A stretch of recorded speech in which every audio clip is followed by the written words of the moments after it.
Hello everybody, Indigo Priestess here. So I thought, you know what, it would be a good idea to make a video on the difference between, well, not the difference, but the link between being an emo and being an indigo child, and the fact that emos are indigo children.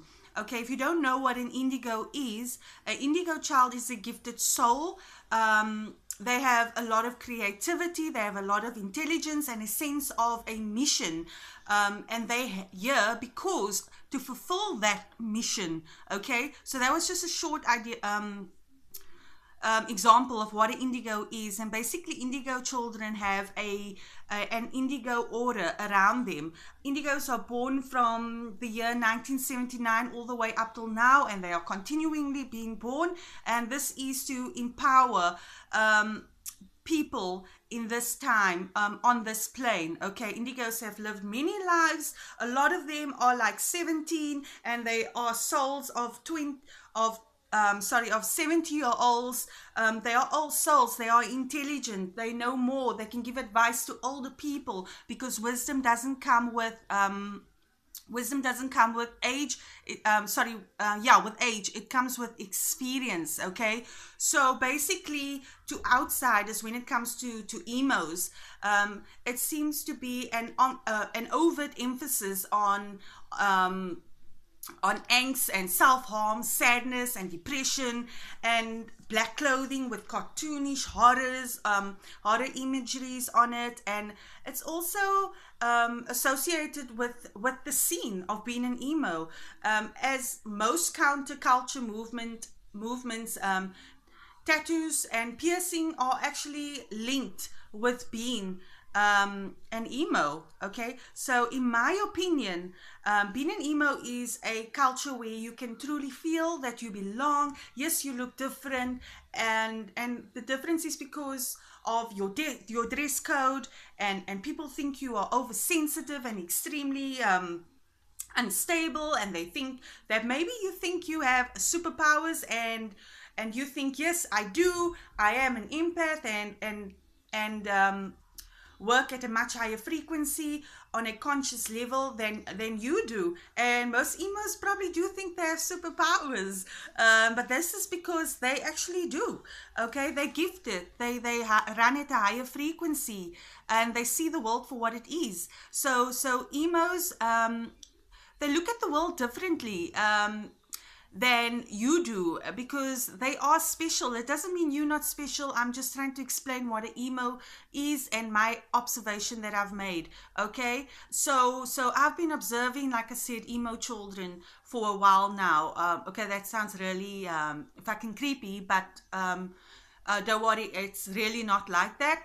I've been observing emo children so that I could basically identify if they were linked and were indigo children, and my findings was 100% correct. Emo children and teenagers are indigo children. Okay, so I thought, okay, let me just mention a few traits of a indigo child, so that all you emos out there, which is awesome, can totally identify with the traits. Okay, so the first trait, okay, feeling like an alien. Okay, you guys most of the time probably feel isolated. You feel like no one understands you.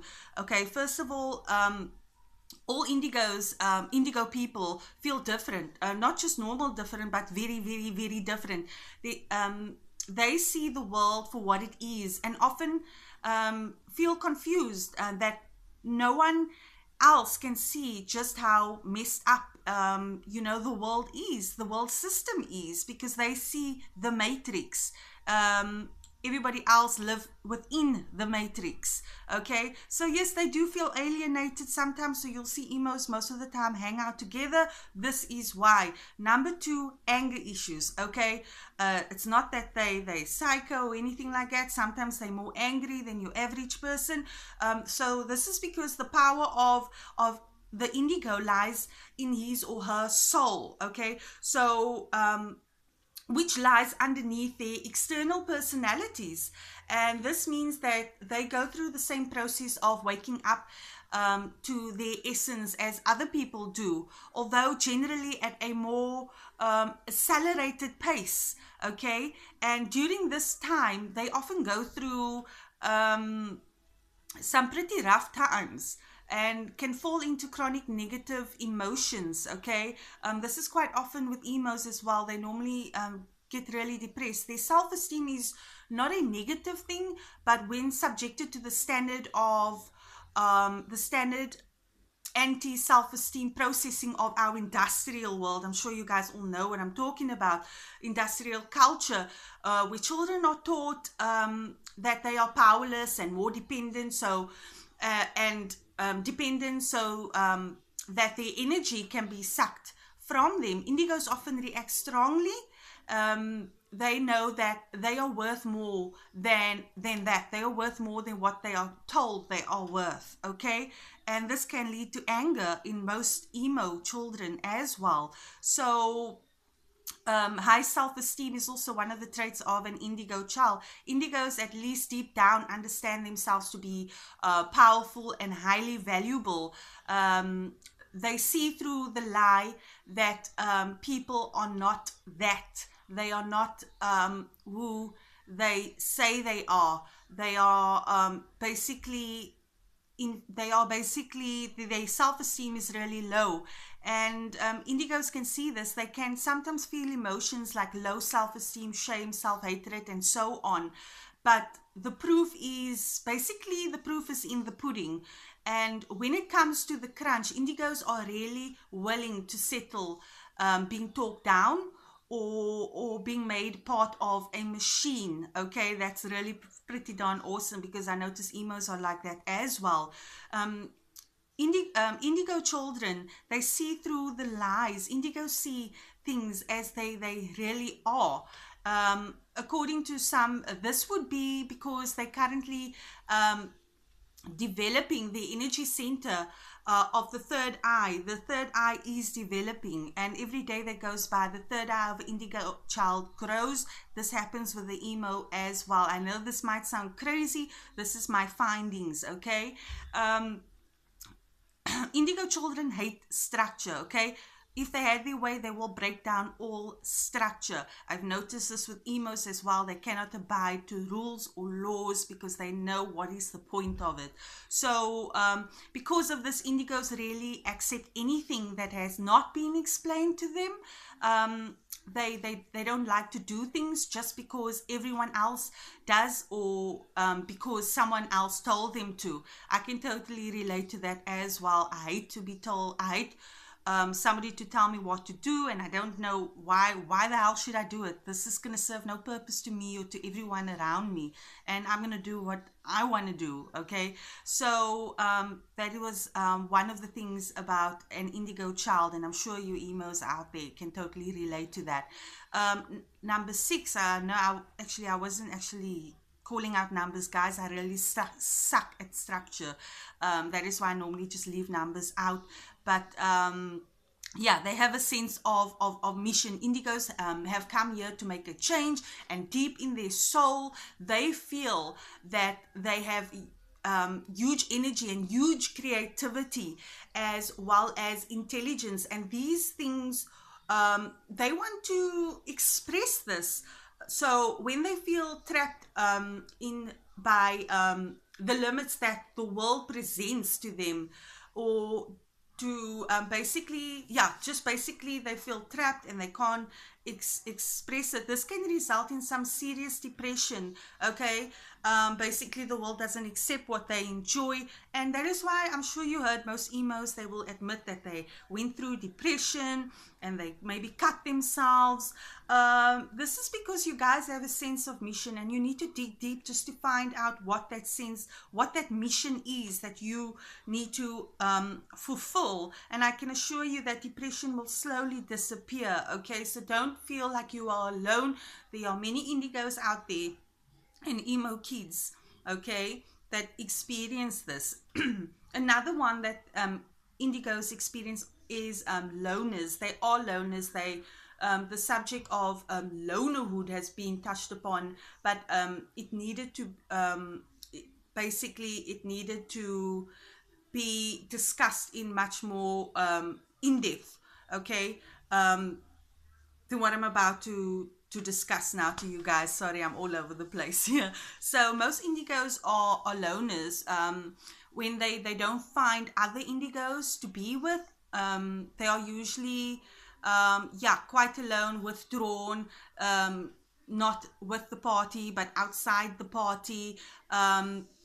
You know, they get frustrated by not feeling recognized by others and dislike trying to relate at the relatively superficial level, which I know most of you emos absolutely hate. I can't fucking handle people that are superficial, and I find the world to be really superficial, you know, because they're so stuck in the matrix. And basically, they tend to have a few relationships and prefer one-on-one relationships rather than groups. But this is obviously not when they are meeting up with other emos or basically other indigos, because I don't see the difference between an emo and an indigo. You guys prefer to hang out with your own kind, and that is why I've noticed emos have started becoming a much bigger culture, a way of living. More emos are coming together, they're hanging out with each other because they know they've got a purpose. Why must they live by the structure of this crazy matrix? Okay, most emos are very deep. They know they have a purpose, and if you emos out there, you know, are depressed, just study what indigo children are and just try and relate to that and find ways to work with whatever emotion that you are feeling. So I thought, you know what, let me mention these few pointers and traits of an indigo child. And I feel really you know, that I feel really like emos and indigos, yeah, are just like I said before. I don't want to ramble here. You know, they are one. We might as well call indigos emos, or we might as well call emos indigos. You guys are really special. Don't give a damn what people say about you. You know, especially most people, they make fun out of emos and they make songs about emos cutting themselves and things like that. Emos, indigos can be quite self-centered, but they're self-centered because they know that they have a purpose and they try to figure out that purpose. So that is why most people will be like, oh, while you're cutting yourself, there are people that's really suffering out there. The truth is, an emo and an indigo know that they have a purpose and they are trying to find that purpose. So please don't resort to drastic measures. Study more on what an indigo child is and just dig deep. If you don't go within, you will go without. Don't get stuck in the matrix. Keep down your hair, keep wearing black, keep having those bangs over your eyes, keep wearing eyeliner, keep having piercings. Just be real, enjoy who you are, and teach the world as much as you can about not living in structure but living as who you are, being a soul living out its experience and not a human being living out its experience. So guys, I hope this video was informative. I am sorry if I was all over the place. It's just I've been wanting to make this video for such a long time and I finally made it. Obviously I had to first make sure if all my findings was correct. I can't just make a video that's not based on facts or findings. But yeah, that is what I found out. Guys, you are not alone. Emo power, and just be true to yourself. Ciao.